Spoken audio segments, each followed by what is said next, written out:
Hi everyone. So in this video we will learn how you can disable Github Copilot code suggestions in VS Code editor. As you can see, I got a JavaScript file here.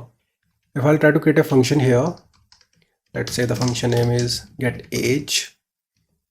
So you can see I'm getting a code suggestion here by the Github Copilot.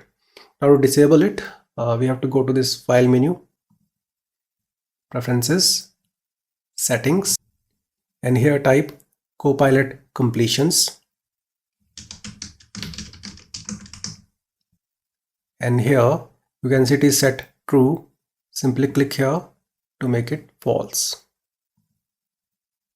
Click on OK. Now go to the code file. Now let's create the function again. So